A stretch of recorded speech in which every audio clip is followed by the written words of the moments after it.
So welcome everyone to our final spring lecture in our Scholars in the Square series, and I'm happy and sad to say that this is the last lecture I'll be introducing in my 17 years as director.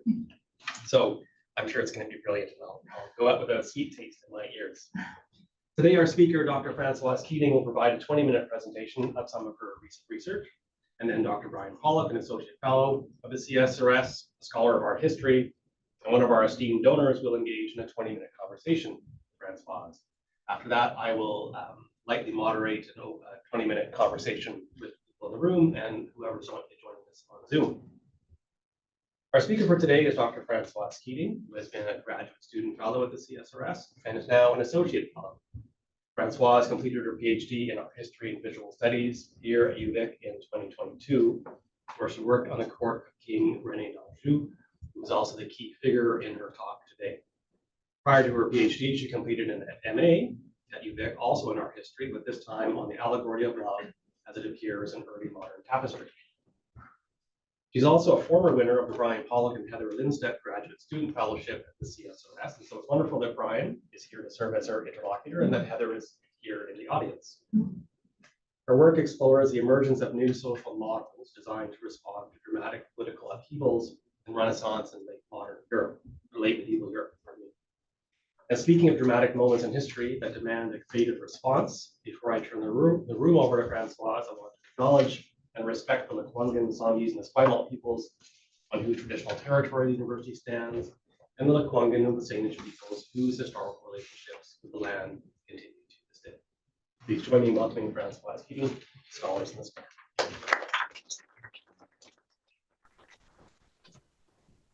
Thank you, Paul, for this beautiful introduction, and I'd like to extend my gratitude to Dr. Harding and Dr. Pollock as well.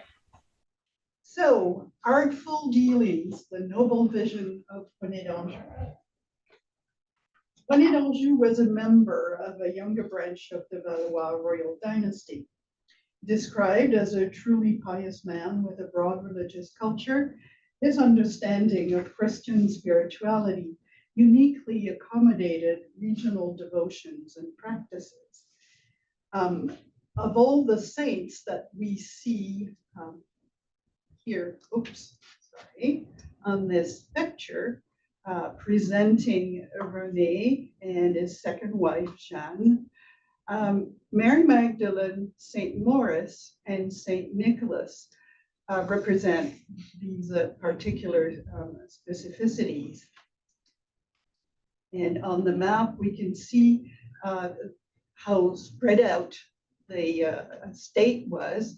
Mary Magdalene was especially revered in Provence, whereas St. Nicholas was the patron saint of Lorraine, and St. Maurice was the patron saint of René's chivalric order, which was founded in Anjou. So you see how spread out it was.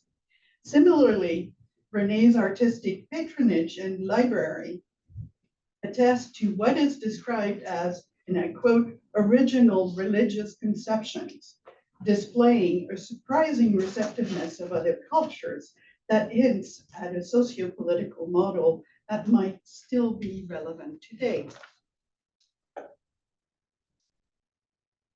Born the second male child, René received a scholarly education in Barrois and Lorraine before he inherited his titles of Duke of Anjou and King of Naples while imprisoned in Burgundy. Like most nobles of his generation, René suffered in the throes of the 100 Years' War and was deeply aware of the decline of the old chivalric values. More recently, he had fought to retain his kingdom of Naples, a part of the Angevin Provençal state that gave the Anjou a political advantage. In 1442, King René returned to France defeated, yet rich with Italian culture, when he embarked on a far-reaching cultural campaign. René's goal in redefining nobility is understood as a means of reaffirming his sociopolitical significance in Northern Europe. The court of Anjou-Provence counted some of the best artists in Europe: Parisian goldsmiths, Italian sculptors, and Flemish and Provençal painters. Collating the examination of extant objects with data from contemporary sources, this presentation highlights the concept of noble identity that King René legitimized by closely interweaving faith and power. Previously unnoted, one of René's artistic commissions, however, describes the new Ottoman Sultan using similar praising terms despite the imminent threat he represented for the Byzantine Christians. As the early Renaissance world was expanding, I argue that what we now consider to be religious inclusivity was natural to the good king's vision of nobility and was comparable to the sense of spiritual acceptance, bridging religious and political differences that had pervaded literature since the late 12th century. We begin with defining the concept of object biography, illustrating how it applies to King René's reliquary in bringing to light his own brand of spiritual identity fashioning. Then we look at medallions and survey René's accounts, unveiling several instances of favorable Muslim portraiture at the court of Anjou, Provence. In our world where sustainability has made us rethink reusing and recycling objects, in effect giving them a second life, the language we use to describe the process has made it obvious how we think of objects as humans. While the work that was done since the 1980s is commonly understood as a revival of the notion of object biography, Anne-Sophie Lehmann reminds us that the cultural biography of objects is a concept that, and I quote, has a much longer genesis and history connecting to our modern reality. Lehmann's conceptualization of the processes shaping human lives has been widely applied prior to 1986 to objects in fiction literature and art, demonstrating that this concept can provide a helpful interdisciplinary tool to speak about objects. Object biographies are especially useful to interpret medieval jewelry because it often incorporated antique gems and precious stones and metals that had been repurposed. Similarly, the biography of King René's reliquary helps understand its complex polysemous anatomy. The sumptuous object was born as the second of three reliquaries conserving part of a finger of Saint Nicholas, Bishop of Myra and patron saint of captives. René's 1471 gift to the Church of Saint Nicolas de Port was made as a prayer to the saint to intercede for the release of René's daughter Marguerite, also known as Queen Margaret of England, from the Tower of London. Marguerite additionally gifted a set of embroidered vestments to the same church, but it took René's additional payment of 50,000 gold écus to the King of France to free Marguerite 5 years later. Like many other religious treasures, René's reliquary was decreed to be melted down by the French Convention and perished at the Mint in 1792. Fortunately, René's creation survives to this day through the first-hand account of the aristocrat and scholar François-Dominique de Marie-d'Elvange, who had previously written a detailed description of the vessel and made watercolor drawings and molds of all the cameos. Marie-d'Elvange died 2 years later on the guillotine and never saw his critical work published. The three-tier oblong vessel was made of gilded silver, encrusted with gems and pearls, adorned with ancient and contemporary cameos set in gold, and enameled with coats of arms. The blessing hand originally exhibited a sizable ruby set in the episcopal ring, as you can the drawing. The hollow 1.7 kilo gold pedestal was original to René's creation, displaying his unique style of medieval heraldic devices blended with Italian humanist decor. On each of the two larger faces, engraved gems of assorted sizes and colors surrounded one large Roman cameo. The cameos representing the apotheosis of Nero and Venus gazing at herself in a mirror survived thanks to the local monks. So did the relic, which was conserved within a cavity hidden behind a smaller cameo of a blessing Christ atop Venus. The rectangular lower platform displayed a number of coats of arms related to René's states, among them that of the Kingdom of Jerusalem. Like for most medieval objects, the interpretation of King René's complex religious artifact made for public viewing, and touching requires a multi-layered decoding to understand his unique concept of noble identity. Firstly, St. Nicholas suggests a purpose. René would certainly have sympathized with his daughter's helplessness due to his own imprisonment, past imprisonment. Secondly, the choice of this specific church and its reference to Joan of Arc's visit in 1429 promoted the comparison between the two women's circumstances. More importantly, even though René never participated in a crusade, the choice of a pilgrimage church associating religious travelers and the Crusaders' history to the Holy Land additionally reminded the viewers of the historical connection between the Anjou and the Kingdom of Jerusalem. This relationship was visually embodied in the repetitive pattern on the lower register, which echoed René's and Jeanne's coats of arms, thus firmly associating him and his wife to the old Anjou's impressive history. The reliquary, therefore, shaped an image of King René's noble identity, centered on his royal lineage and its divine connection to power, essentially the concept of kingship. Additionally, repurposing valuable Roman cameos of an emperor and a goddess who was interpreted as the Virgin Mary increased René's status through his expertise in Italian humanism and in Roman history and religious beliefs, thus amplifying his prestige gained through scholarly knowledge.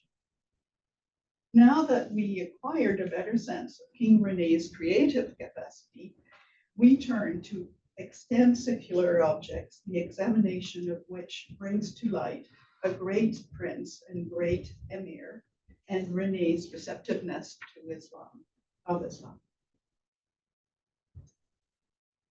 Perusing King René's collection of illustrated manuscripts gives us a sense of his fascination with Jerusalem. Courtiers admitted to René's chamber might have admired the recently added frontispiece in his Book of Hours, originally produced in Paris for a previous member of the dynasty.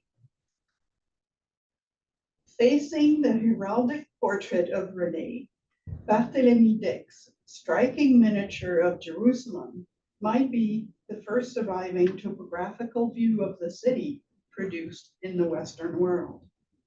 More importantly, two miniatures illustrating the life of Prophet Muhammad, painted in a history volume commissioned by René's brother Charles, depict a foreign understanding of Islam, including, however, fascinating details.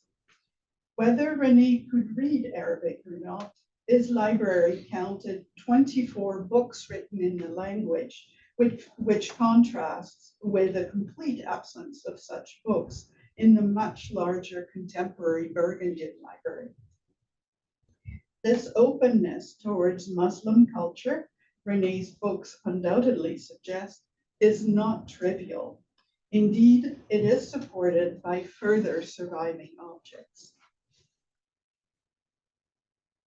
In my book, I argue that a pierced uniface medal of who has been identified as a young Mehmed II was produced circa 1460 by Pietro da Milano, either just before or just after the Italian sculptor moved to René's court in Provence.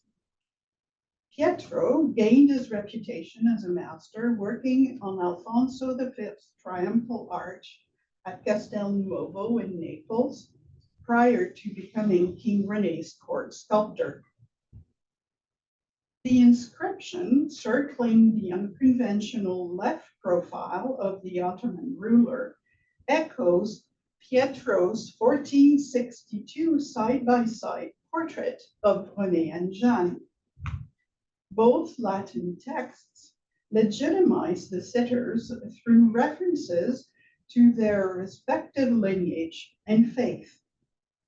Iconographically, although the garments on both princes seem culturally relevant, Mehmed's turban varies from his headdress on later medals, while the feather on René's hat is an intriguing reminder of the Sultan's turban. Yet, whereas Pietro signed his medal of René and Jeanne on the reverse, the sculptor of Mehmed's portrait remained anonymous. This lack of data in the practice sculptors and goldsmiths shared prompted further research in René's accounts regarding jewelry production. Jean Nicolas was possibly the goldsmith with the longest career at the Angevin Provençal court. His great talent evidenced in the creation of personal jewelry, precious objects, and King René's seals. Considering René's interest in exotic objects, Jean's most captivating pieces, paid for him in April 1451, were two rings made in what is referred to as, and I quote, the Eastern fashion, one in silver, the other in gold.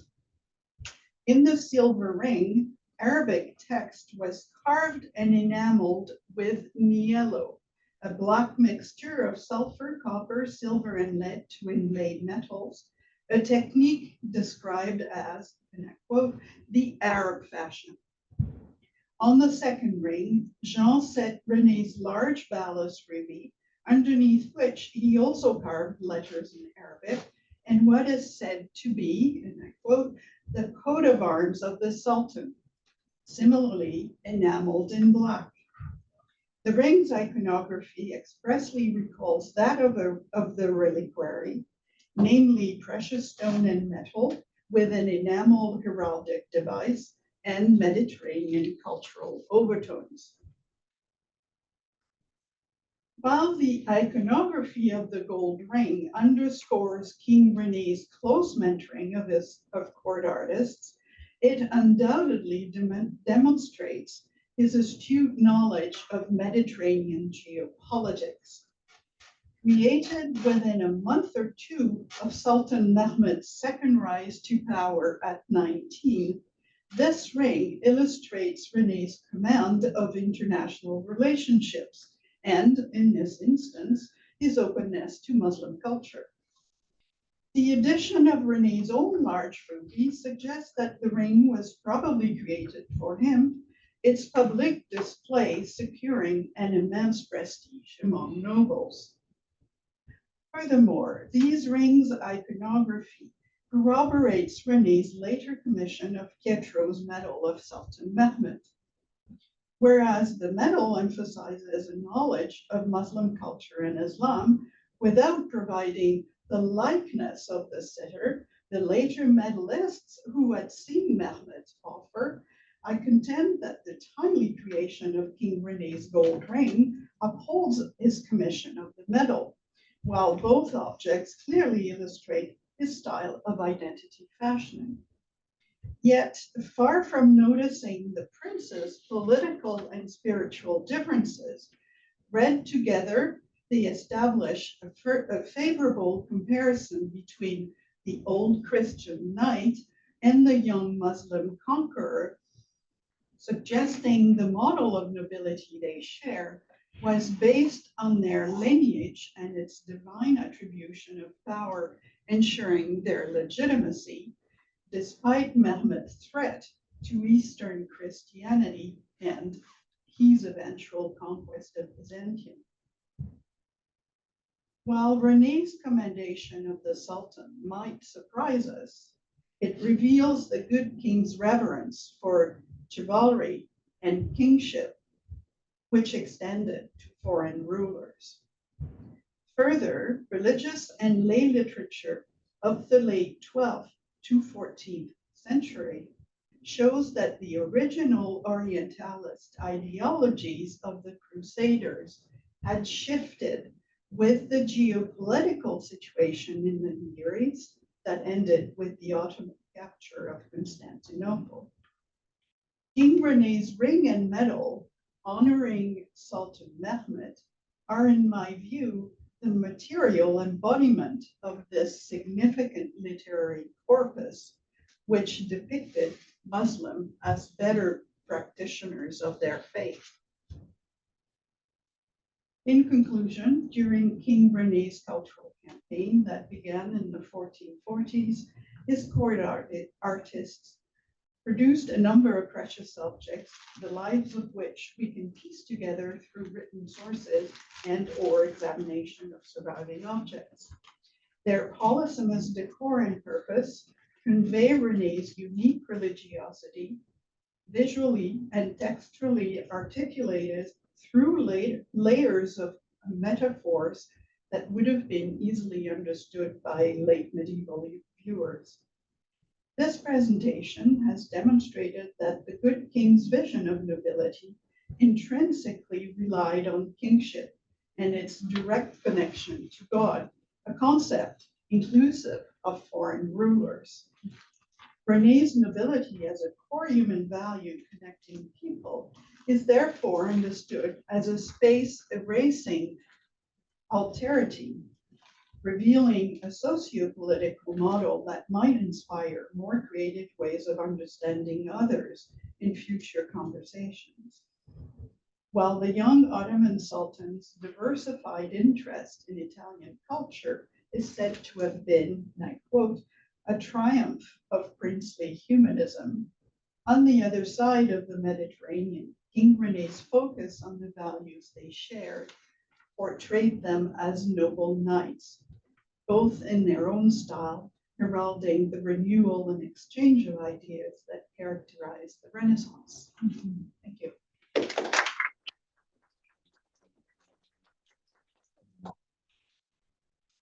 Thanks, Françoise. It's like a gathering of medieval art historians. Thank you, Françoise. That was amazing. And the imagery, it's wonderful. One of the challenges in the center that always involves those of us who work in far gone periods is that two questions always emerge, and those are going to be the focus, at least for my first question, and that is, why is this historiographically important? What does it tell us that we didn't know before, or how does it build on what we know? And does it represent something new? And then also the issue of, can it inform us about present day issues?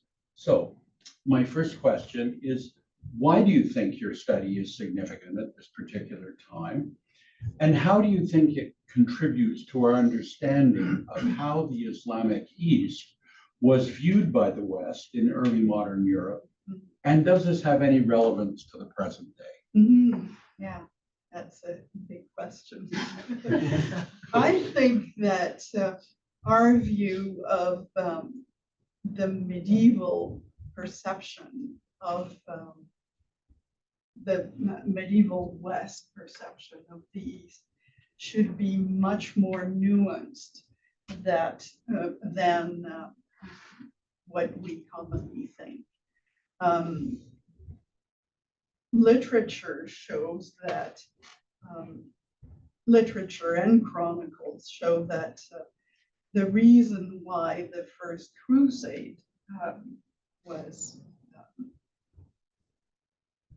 started and the following conquest of Jerusalem and the first victories was followed by defeats. And the binary vision that existed that said, we, the West, are good, and the East, are bad, didn't last very long. And Crusaders could not understand why God was abandoning them. Was their God better than ours? So that lasted for quite a while, and then Saladin happened and the reconquest of Jerusalem, and the attitude started to change. Crusaders converted. And why were they converting? Chronicles, sermons, and soon after, romances, so secular literature, started to shift the vision with what was happening in the East. And that's why we see that attitude changes and some kind of anti-Orientalist vision was happening. And it shows in the literature, and I think this medal is representative of what was happening in the literature. So to me, it's a material embodiment of what they were reading in books and what they were hearing in churches. That's the representation, the material representation. And it's important to us because it's easy to have a binary vision of what's happening when the conflicts are so complicated. So maybe it shows how history keeps going and the cycles reappear, and it's our chance to learn something. Yeah. Question? So do you think that so for example, the attitude of René, was it also mixed, do you think, with the sense that somebody like Mehmed becomes a role model because he follows his faith, and you think that's intended as a didactic message, so we better follow ours? Yeah, that was the message that was transmitted in the literature, that maybe their religion is not better than ours, but they practice better. And this is a message that comes back and back all the time. And I think that was the important thing for René. We have to remember that at this time, he is entering his 50s, and he wouldn't know that he was going to live until 75. So 50s was an old age in the Middle Ages. So he probably at that time was thinking more about religion than conquering the world. I think his military days were over. When he came back from Italy, he lost the kingdom. That was it for him. So he was thinking about religion and to become a better practitioner because he is preparing for the afterlife. Thank you. I wanted to go, you talked about that one of René's goals was to redefine what he saw as traditional noble values. Mhm. So what kinds of characteristics and behaviors do you think he specifically have wanted to promote? And how would the objects that you've described have supported that vision, the vision of those behaviors? Yeah.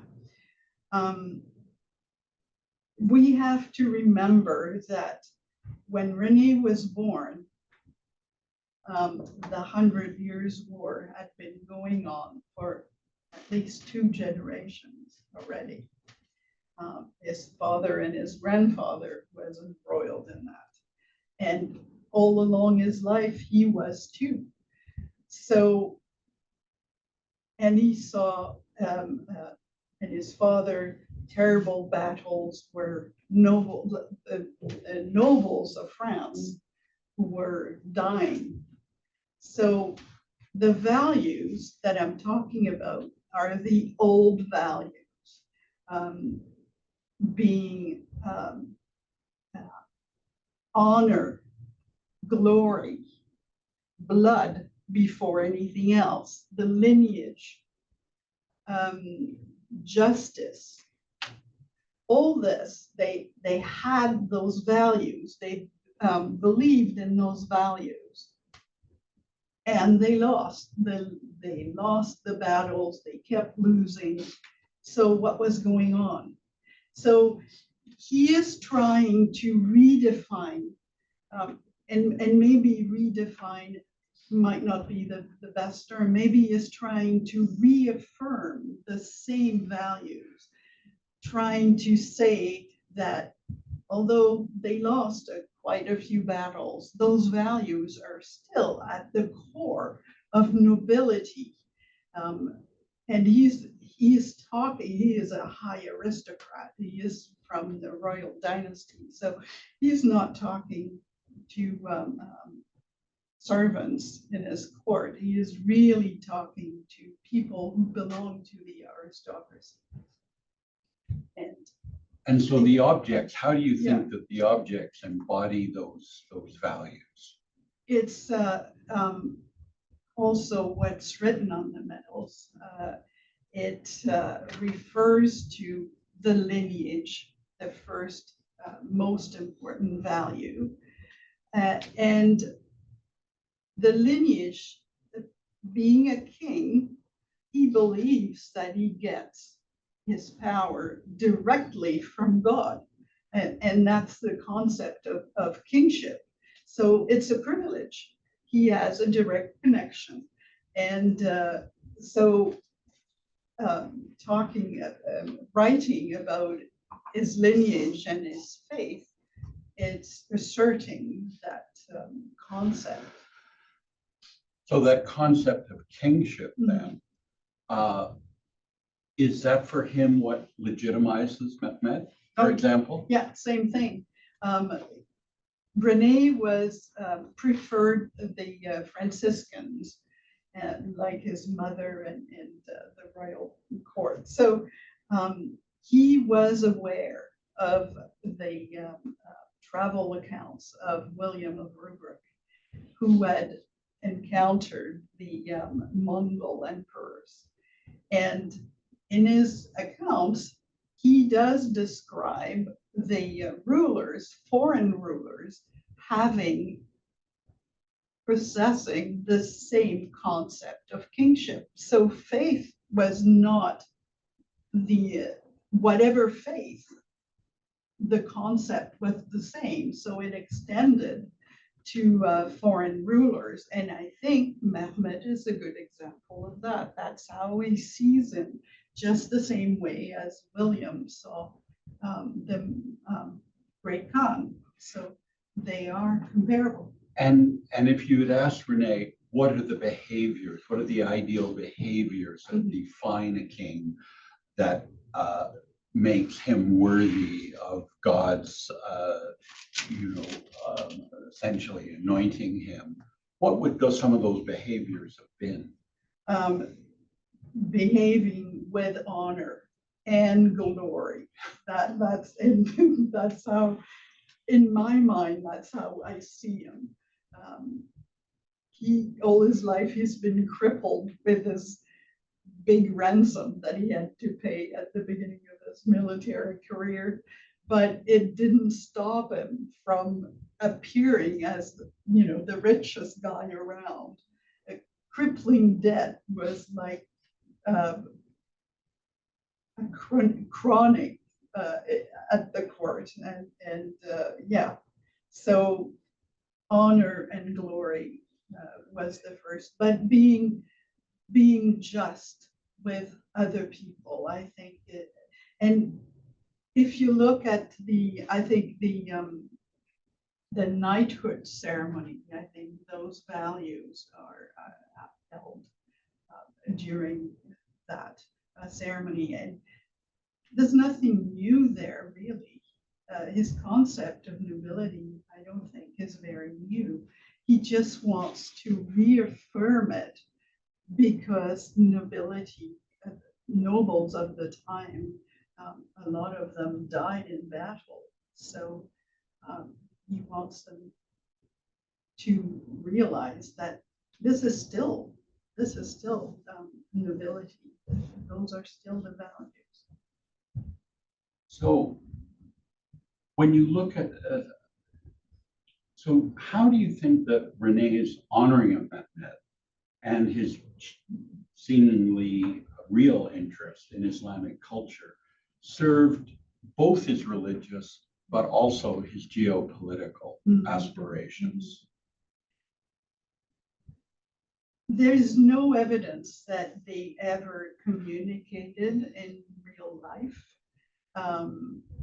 Mehmed was already in the 50s getting in touch with mostly Italian courts. The sculptor that I argue is the creator of this medal was working in Italy.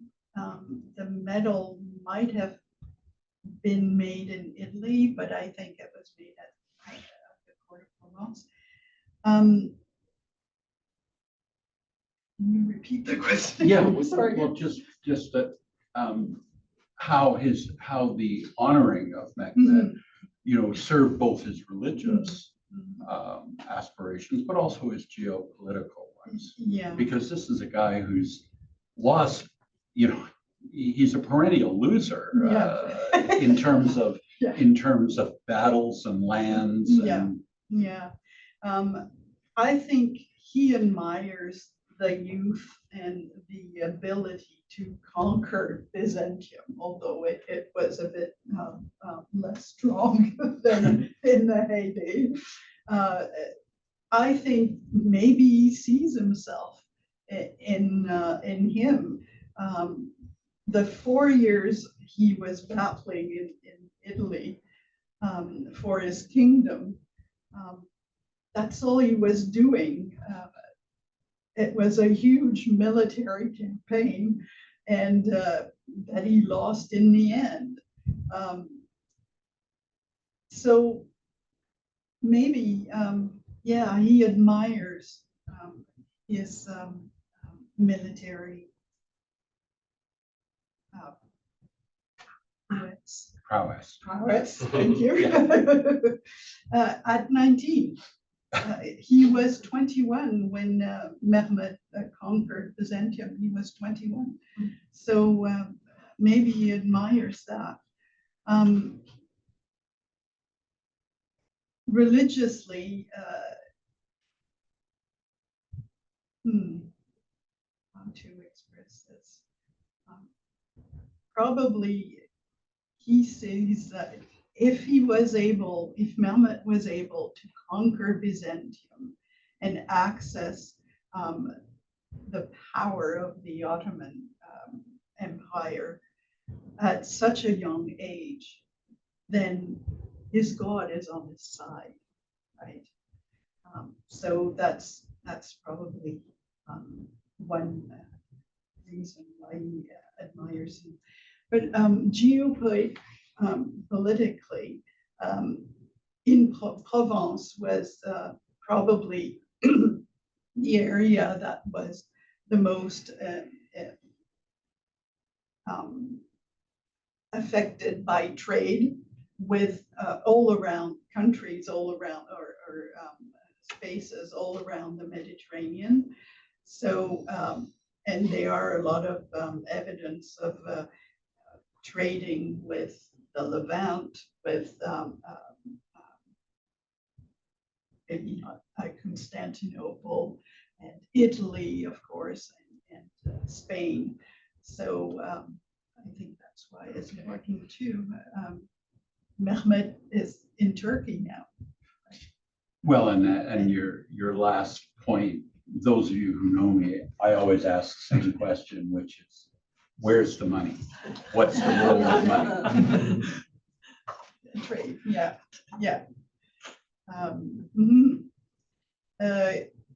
Maybe he was thinking of future correspondence, sending embassies, and maybe he was hoping to attract the attention of Mehmed. Who knows? Mehmed was in touch with Italy.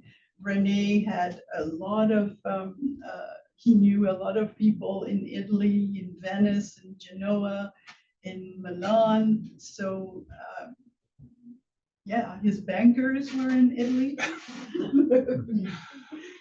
The Fazis, yeah. Well, thank you, Françoise. Thanks. So we have about 15, 20 minutes for some broader conversation.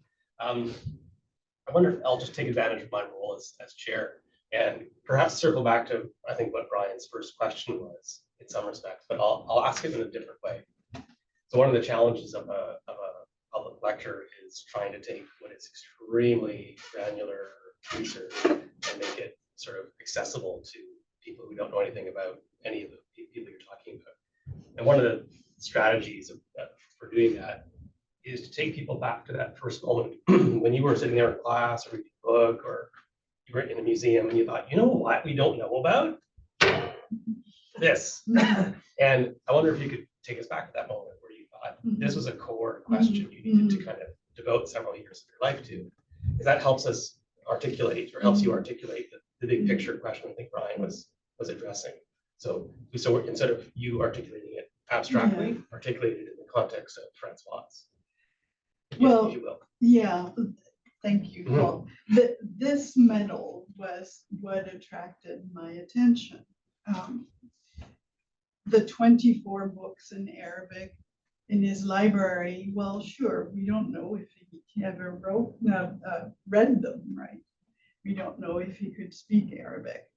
But why, when there was a possibility of his commission of this medal, that's what attracted my attention, because why should he do that? Why should Mehmed be someone that he's interested in? And so I look at the manuscripts as well, because that's important. And then I was able to talk to Dr. Mustafa, which was a great opportunity for me because I could show her images as well. And her first reaction was the same. Well, if he talks about the prophet and if he shows Mehmed, it's probably negative. And that's usually our reaction. And that was mine too. And I had studied René for a while and I'm going, I don't think so. He's not that sort of guy. And the more I looked at the medal and the more I read about these objects and you know, the transcription, and I showed it to Dr. Millwright as well, and he told me, yeah, this has been made in the West, and it's interesting that he describes Mehmed the same way he describes himself. So then Brian showed me this article in the spring publication of Speculum Just this spring. just this spring that talks about this literary corpus and how it was changing. And I'm going, well, that's it. That's the explanation. This is how he uses objects the same way he uses the reliquary to tell us how to look at those things. And it's not negative. And the same way, the manuscript with the two miniatures of the prophet, it's a translation into French of the first ever translation into Latin of the Quran. And that first translation was made for Pierre de Cluny, who lived mainly in the 12th century. And he was determinant, I don't know which word, but in the relationship between Christians and Muslims while the Crusader Wars were going on and all this. So that René makes a French translation of that Latin translation, tells me that he knows about that literature. In some sense, you're tracing something counterintuitive. Mhm. Right? You notice the metal, and you're wondering what's the deal? Like, why would somebody do such a thing? Yeah. A little bit like in 600 years, if people see the video clip of Donald Trump praising Mohammed bin Salman, they might think, on the surface, that doesn't make any sense. Why would this perennial loser, be praising this particular person? And then you sort of zoom in to the particularities of this particular moment in time, and you can see, okay, that's why he can go to the Middle East as his first international trip and do this thing, which doesn't make sense at first. So it's useful for you to kind of bring us into that experience that you had trying to grapple with the data. Look at the context. Yeah. Okay. There's a question on Zoom. So Justine has that question kind of in multiple parts. Maybe I'll start with the first one though. So Justine says, thank you for your excellent presentation. I am also curious to know more about René's relationship with power. He emphasized his kingship, but as Brian pointed out, he lost a lot, as did his daughter, and he would even lose Provence as it became a part of the Kingdom of France after his death. So I'm wondering, one, what does his projection of power tell us about how vulnerable he might have felt politically, including fall of Constantinople, his loss of Naples, his reference to his first wife's ancestral title by calling himself King of Jerusalem? I'll just hold there for a second. Okay. Yeah.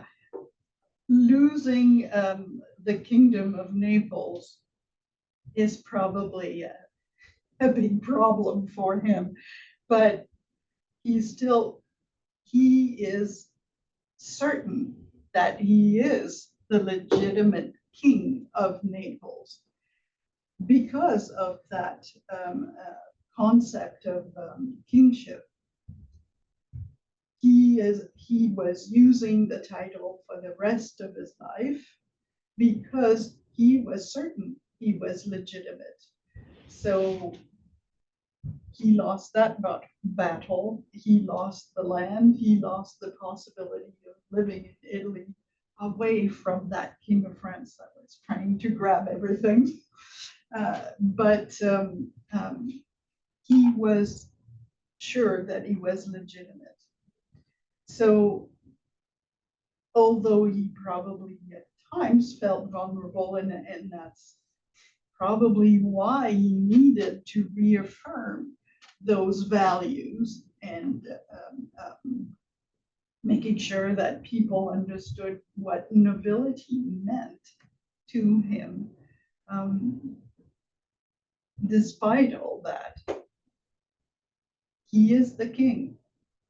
And he did lose everything in the end. After his death, Anjou went back to the kingdom, the royal kingdom, the kingdom of France. His castle in Anjou, where the dynasty had all his forefathers had been born, was turned into military. What do you call that? Barracks. Pardon me? Barracks. Well, yeah. Provence was different because it was an independent county. So he retired to Provence because he knew that the king couldn't get to him there. And Lorraine was given to his firstborn son. So that was more or less okay. But Justine, I have a second question. Yeah, part B here. Where do we see other noble values related to feudalism and a newer noble value, clientage, arise in these items? And how does this relate to the first question of power versus presentation of power? Thanks so much. that's complicated. I think those values are more embodied in the French royalty after that. And one thing that we might want to discuss too is the importance of René showing us this connection, although it's virtual, I think, with Mehmed, because of what happens during the Renaissance with King Francis I, who actually had contact with Solomon and had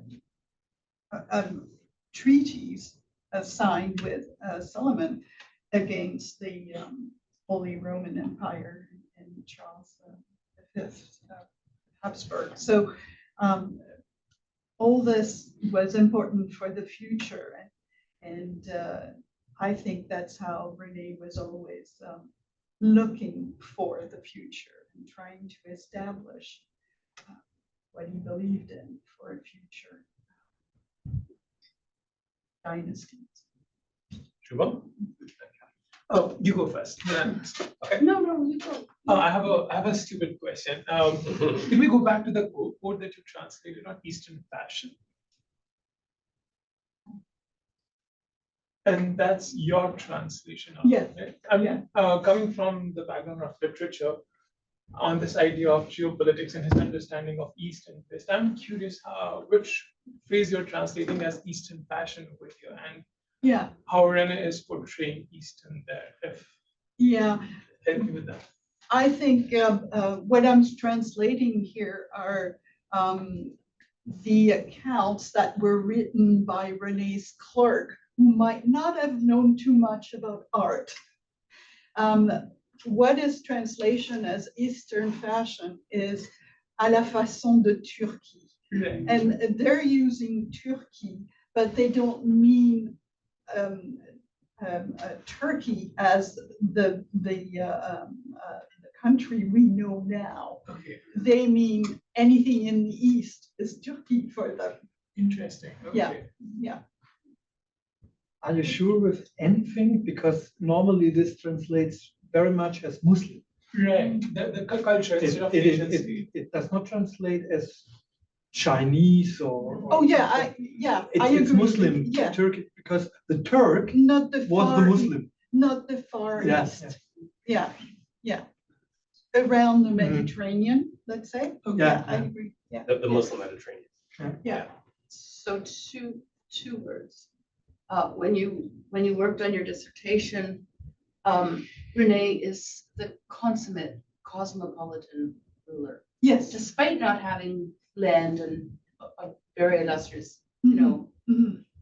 money and things like that. He is the consummate cosmopolitan ruler. So cosmopolitanism in the 15th century is really, really important. And the other thing is ecumenism.